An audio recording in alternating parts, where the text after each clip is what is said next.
Aba, edi sabay-sabay silang lahat. Sabay-sabay? Ayun! O, sige.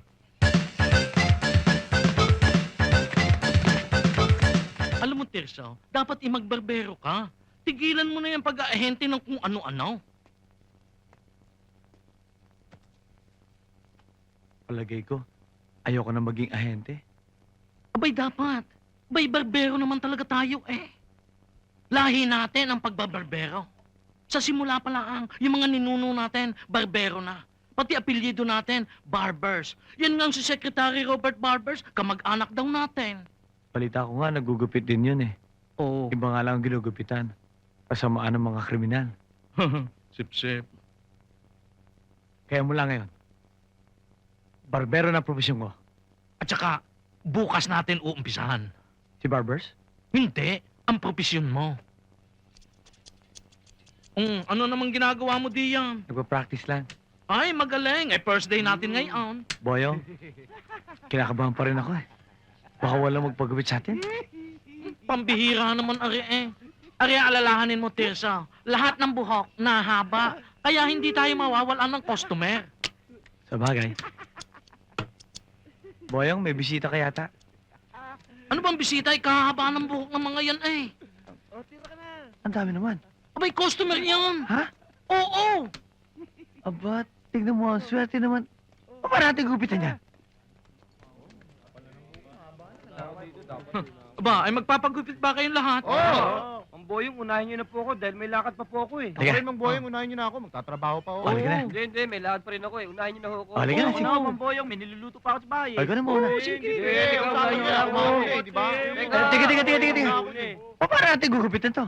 Aba, edi sabay-sabay silang lahat. Sabay-sabay? Ayun! O, sige.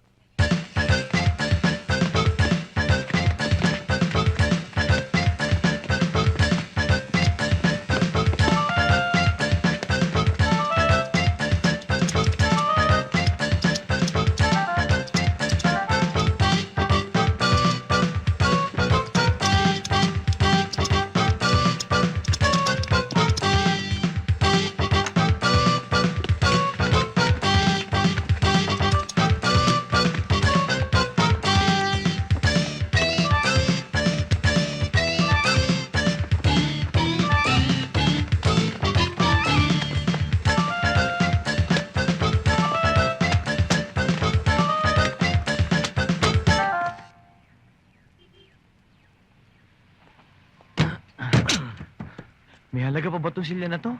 Ba, mahal yan. Anong isasanla nyo? Ay, are, mga gamit namin. Are, mga gamit namin at saka meron pa doon, silya. Hindi pwede yan. At maski saan hong pawn shop nyo dalhin yan, hindi ho tatanggapin yan. Ay, naku, pambihira naman kayo eh. Ay, gamit pa ng lolo namin, are eh. Eh, sa sobrang antik nito, dapat pag sinala, malaki. Sorry ho, pero talagang hindi ho pwede.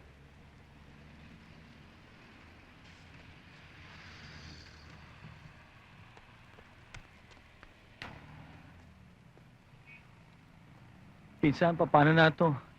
Paano na yung pambayad natin sa ospital? Saan tayo kukuha? Ay, naku, pinsan, relax lang. Alamin mo na lahat ng katanungan ay may kasagutan. Eh, anong sagot sa saan tayo kukuha ng pambayad? Are, win, beat the champion, win 10,000. Ah. Lalaban ka sa champion? Diyan sa smoking bulldog na yan? Paano ka mananalo? Aba, hindi naman ako kailangan lumaban diyan para manalo ng 10,000. Ay, sino lalaban? Ikaw?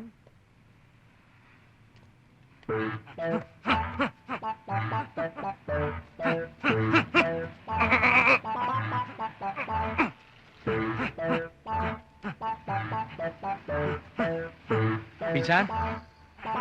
Walang katakot-takot. Laban ako! Yan! Tama yan yan. ang gusto ko sa iyo, pinsan. At ngayon pa lang, isipin mo, na nasa kamay na natin ang 10,000. That's the spirit. Positive thinking. Tayo na.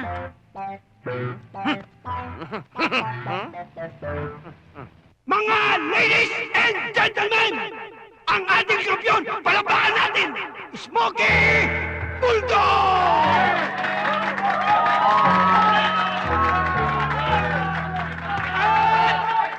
Ang kanyang makakalaban ay ang number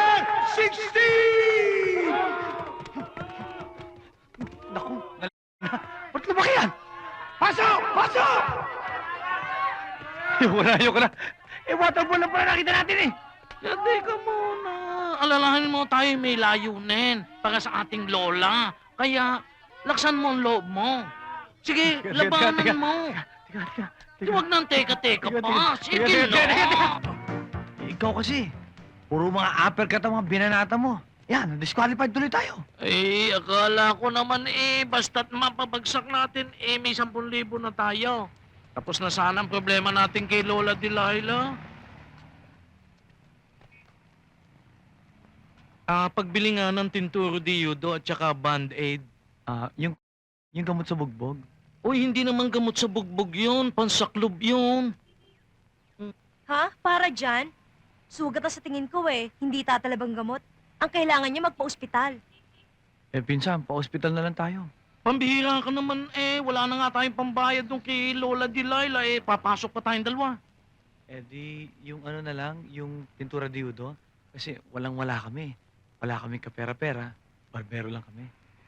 Ah, barbero lang ba kayo? Sana kung kapareho kayo ni June Encarnacion, ano?